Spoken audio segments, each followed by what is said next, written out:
way you're approaching it is wrong. How? Approach you with a CD or album? Nah, what the f? You know, there's nothing to play right now. There's nothing you can show me right now that's gonna help you. My IG, saying like, yo, this is it. Look at my IG, it's gonna help you right now. If Snoop Dogg would have said that to me in real life, on set I would have faded. I would have beat his ass on everything. I swear to God, my life. I don't know who created it, if it was Future or Migos, but all the sound the same.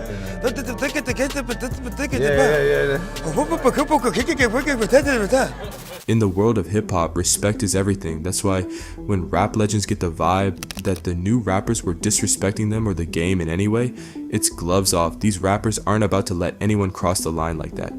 From Jay-Z checking Offset backstage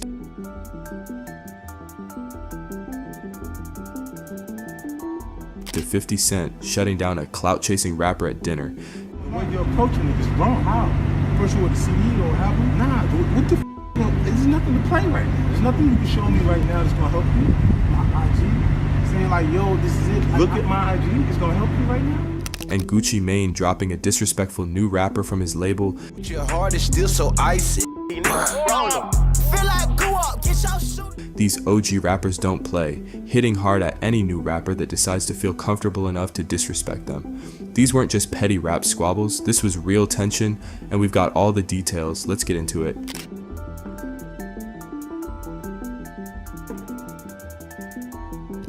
When it comes to Jay-Z, some newer rap fans probably only know him as the hip-hop mogul with billions in the bank.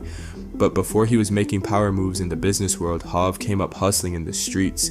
And in 2018, he proved he's still not someone you want to mess with. A video surfaced showing him confronting Offset backstage, and while the audio's missing, it's clear Hov was giving him a serious talking to. Beyonce was right behind them, just watching the whole thing unfold.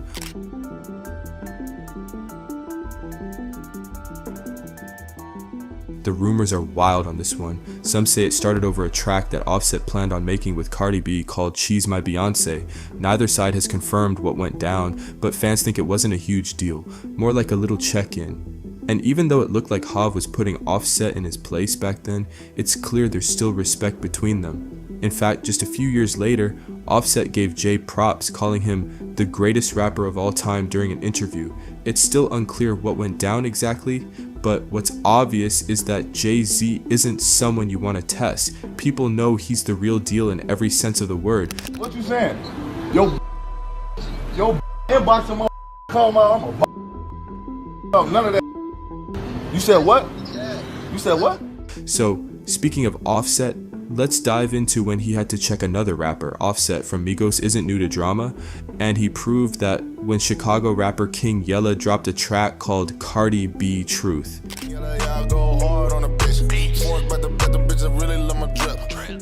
The song used the beat from Offset's hit Ric Flair Drip and had some wild lyrics, including one about Cardi B supposedly wanting to have his baby. Yella even threw up an old pic of him and Cardi, which definitely rubbed Offset the wrong way. All started because I posted pictures and said I've been had you. So I was really just being funny. You know how we was out here together. You think I was thinking about Cardi B? Obviously, Offset wasn't having it, and soon enough a video surfaced showing him checking King Yella over the phone. He wasn't about to let anyone disrespect his relationship with Cardi, making it clear he wasn't the one to mess with. He wasn't letting him slide with any of that talk, grilling him over and over about what he was really saying. The tension was thick, but then Cardi jumped in, ready to set the record straight. She went off on Yella, calling him out for acting like she said or did anything he was trying to imply. She was like, "Why are you talking all crazy, trying to drag me into this mess?" She told him to keep her name out of his mouth and stop acting desperate for clout. The drama died down for a bit, but then in 2022, Yella decided to clear the air during an interview. When he was asked about his past with Cardi, he admitted they crossed paths in 2013. He didn't know who she was at first, but she definitely knew him. No bad blood, just no romance either. When asked straight up if they ever hooked up, Yella shut that down quick, saying he never claimed that. He explained he just tagged Offset in a post and people ran with it and twisted it into whatever they wanted. And of course, things didn't stop there. The video just kept getting wilder. Okay, next is 50 Cent. Hit me because I'm telling you I got talent. 50 Cent had a moment where he had to check someone. This time it went down while he was having dinner with Nicki Nicole. Out of nowhere, some up-and-coming rapper decided to walk up on him. Apparently he was salty that 50 hadn't been checking out his music, so he demanded that 50 look at his Instagram. The rapper straight up asked for attention, telling 50 he at least needed to peep his page. But look at my IG at least. Look at my IG at least. That's some. Hit me, go ahead. I can fight. I don't care. That's the tape, man. Nah, Things got awkward real quick. The rapper was all up in 50's face, hyping himself up. 50 wasn't having it though. He straight up told him that this was the wrong way to go about things. He explained that acting like this wasn't gonna get the guy anywhere in the game. The rapper kept pushing, trying to make 50 look bad, but 50 just shut him down even harder. He told him his whole approach was off and nothing would work with that attitude. In the end, 50 made it clear this was not the way to get attention or break into the industry. the way you're approaching it is wrong. How? First you with the CD or album? Nah, what the f? You know, there's nothing to play right now. There's nothing you can show me right now that's gonna help you. My IG, saying like, yo, this is it. Look at my IG. It's gonna help you right now.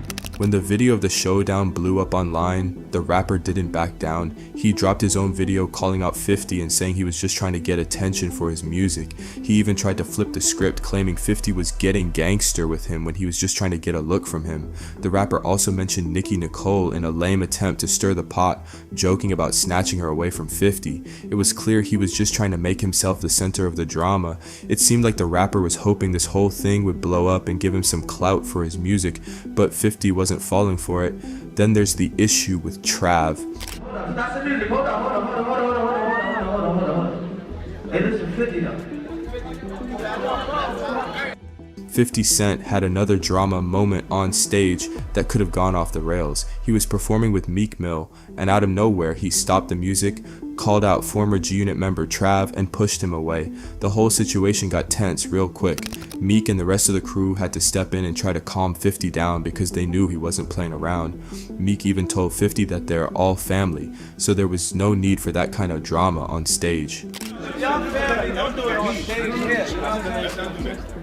So the story is Trav, aka Travis Cummings, was an early member of G-Unit, jumping in when they were at their peak in the early 2000s. He wasn't as big a name as 50 Cent, Lloyd Banks, or Tony Yayo, but he was still part of the crew. His time with the group didn't last long. Things went south when Trav left G-Unit, and there were a bunch of reasons for it, though nobody's exactly sure what went down behind closed doors. It's rumored there were issues with loyalty, money, and where the group was headed. 50 Cent, always quick to air out drama, didn't take too well to Trav bouncing. The tension between them kept building, especially when Trav started throwing shots at other G-Unit members online, especially Lloyd Banks. In 2013, things really blew up. Trav went at Banks on Twitter, calling him out for being disloyal and lazy with the music.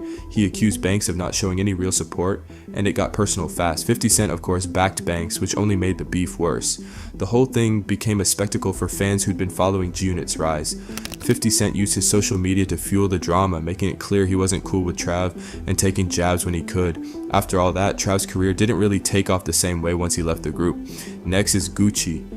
Gucci heart is still so icy. Most rappers not unfamiliar with the streets know Gucci isn't the one to test, but some still try and end up regretting it. He had put Atlanta rapper Ola Runt on because he liked his sound and wanted to help him level up. Y'all never have no y'all. What up? We don't show you, can't show you. You can't show you. We ain't showing you, D. Even hopped on a few tracks with him to give him a push, but things got messy when they went on IG Live together. Keep saying, Mike, man, I need that, man. I'm FaceTime me. So like you act like you can't listen, but now it's some music. But you ready to do the music? Though anything else you talking about? Gucci casually mentioned that he might finish a song they were working on later that night, but Ola didn't like that answer. Instead of playing it cool, he started talking reckless, pressing Gucci about why he wasn't making it a priority. Gucci shut that down real quick, making it clear that he wasn't about to be told how to move. Ola kept pushing back, but Gucci wasn't hearing it. Eventually, he decided he was done with the disrespect and dropped Ola from his label. Since then, Ola's career has been pretty quiet. Still on Gucci and another young rapper looking for his big break. What's up, all way Warren? I ain't talking about my young can't nigga cut their dub. Who the hell that is that young? Another time, Gucci was at a radio station signing autographs and taking pics with fans, basically just handling business. Then out of nowhere, an upcoming rapper barged in and started freestyling at full volume like it was an audition. Before the dude could even get deep into his verse, Gucci shut it down. He made it clear that nobody in the room was trying to hear all that because he was in the middle of something. That's right now. This ain't no freestyle, man. I thought you knew. Come on, bro.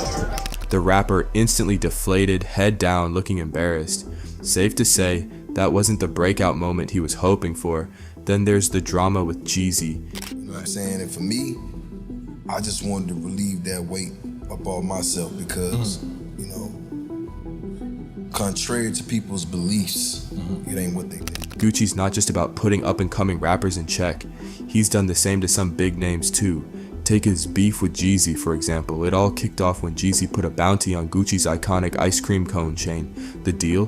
Whoever snatched it would get 10 grand. So a group tried to roll up on Gucci's house to take it, but Gucci wasn't having it. He fought back, shot one of the guys, Pookie Lock, and a few days later Pookie's body turned up. Gucci turned himself in, saying it was self-defense, and ended up walking free, but that didn't stop him from sending some shots back at Jeezy and Pookie with a diss track. Even with the, with self-defense, do you ever think about that and you think like maybe I could have handled that different, especially when you did like the diss record? He needed to be in the ground. Put his supposed to be. Fast forward to 2020, and Gucci was still stirring the pot. During his Verzoos battle with Jeezy, he performed Truth, the track where he aired out everything about Pookie Lock, flat out telling Jeezy he was the one who put his guy in the dirt. And if that wasn't savage enough, he casually dropped that he was smoking on Pookie Lock while performing. The internet absolutely lost it when he dropped that line.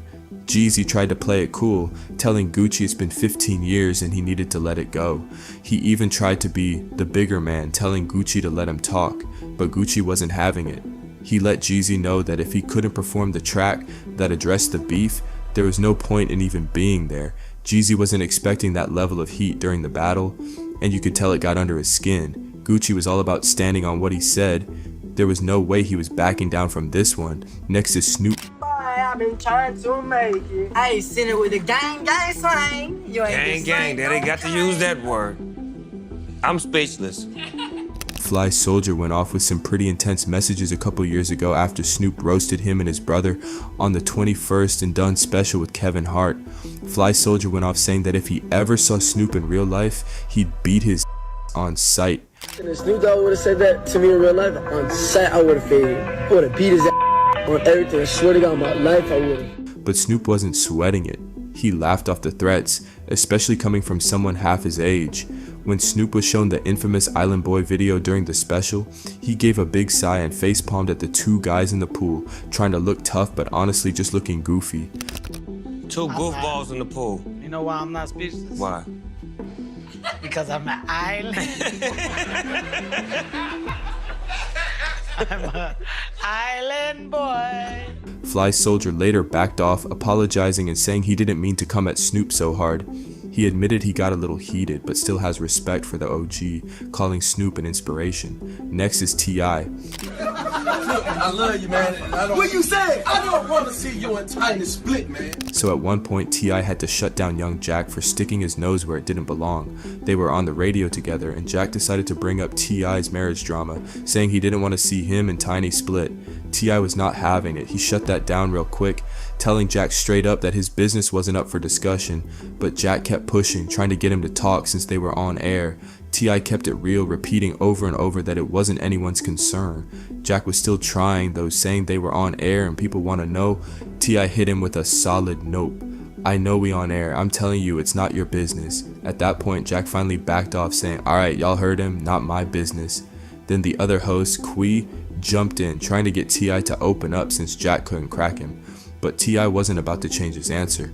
He told her the same thing, his family issues weren't up for discussion, and just to make sure it was crystal clear, he threw in one last comment, basically telling them all to mind their own business. So what?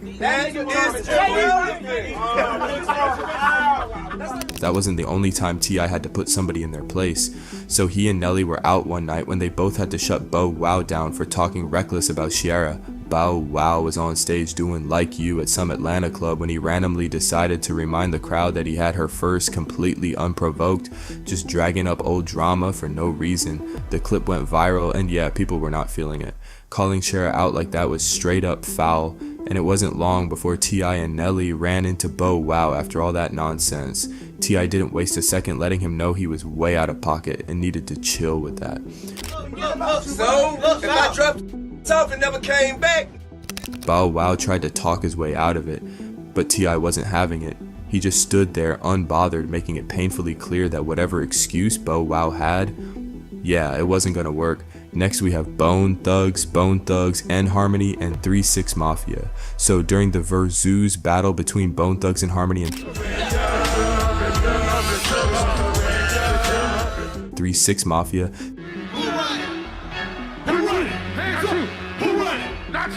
things took a wild turn. Both groups were throwing down their classic hits, but it got heated when Busy Bone confronted Crunchy Black from 3 6 Mafia.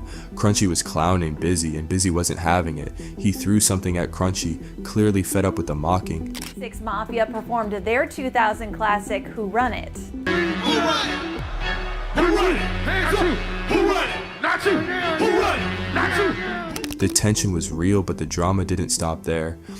After the scuffle, Busy disappeared backstage, probably cooling off. Later, Crunchy Black went on DJ Vlad and explained what went down, claiming Busy snapped because they were losing the battle and got frustrated.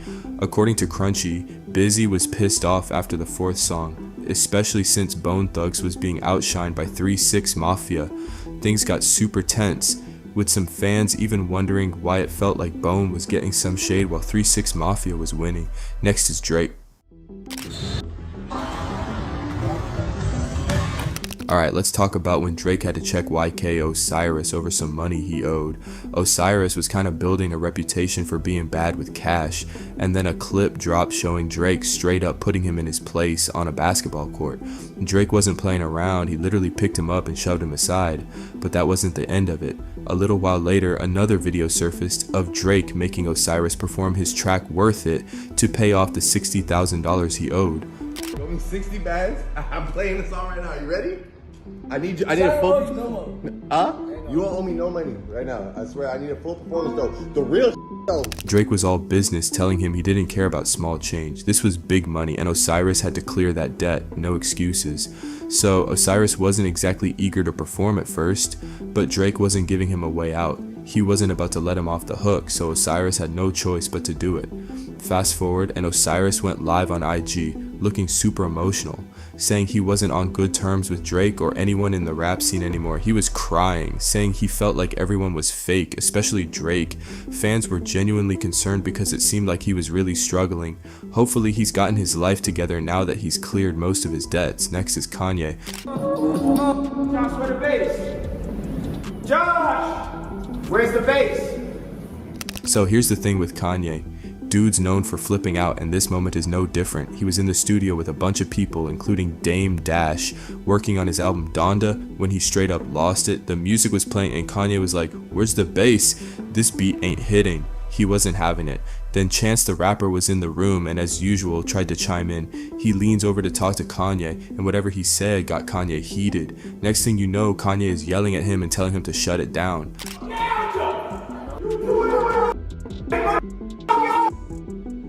Chance later said that the whole thing made him rethink his friendship with Kanye. He admitted that he'd never been so close to Yella before, and that incident really made him see Kanye in a different light. Next we have Travis and Tory. Back in the day, a video came out showing the two nearly throwing hands in Travis's trailer after a show. Every person can get out of here and we can shoot the fake money. Everybody just get out of here. So, the story is, things got super heated when Tory and Travis almost went at it during a casual hangout. In the footage, you can hear Tory straight up telling Travis, "We can throw hands right now, get everyone out of here," like he was ready to fight. You could feel the tension, and it was obvious both of them were mad about something. Though the video didn't really explain why they were about to throw punches. The clip cuts before anything goes down, but the fact it got that close got everyone talking. It was weird because they didn't have any public beef before this, so fans were left wondering what the heck triggered this drama. Was it personal, business, or just for the cameras? Neither of them really spilled the details, which just made people more curious. Then not long after, Tory dropped a line in his song Hate to Say about almost fighting Travis. He kind of brushed it off like it was just a moment of heat, no big deal. Tory later said there wasn't any real beef. It was just one of those intense music industry moments, so it wasn't really anything serious, it just got blown up for a second. Lastly, we have the infamous Drake and Chris Brown squabble. There was a massive brawl last night at a nightclub in New York. Chris Brown's entourage and Drake's entourage went crazy on. Okay, so back in the day, Drake and Chris Brown got into a full-on fight at a club in NYC. The two were chilling in the VIP section of WIP nightclub when things went south. Out of nowhere, Drake started pointing at Chris and yelling, which obviously set Chris off. He started screaming back, and that's when the entourages jumped in, shoving each other and causing chaos. It escalated fast with someone tossing a bottle, and boom, full-blown brawl. Security rushed in, but the fight got so intense they had to call the cops for backup. By the time the cops showed up, both Drake and Chris were long gone, leaving behind a wrecked club, tables busted, mirrors smashed, lights broken, and scratches all over the floor. A bunch of people got hurt too, and Chris even had a serious cut on his chin after supposedly getting hit with a bottle. There was a photo that surfaced later showing what looked like blood on the back of Chris's SUV, but the rumors about Chris sending bottles to Drake's table were shut down by a witness. Apparently Drake wasn't even involved in that drama.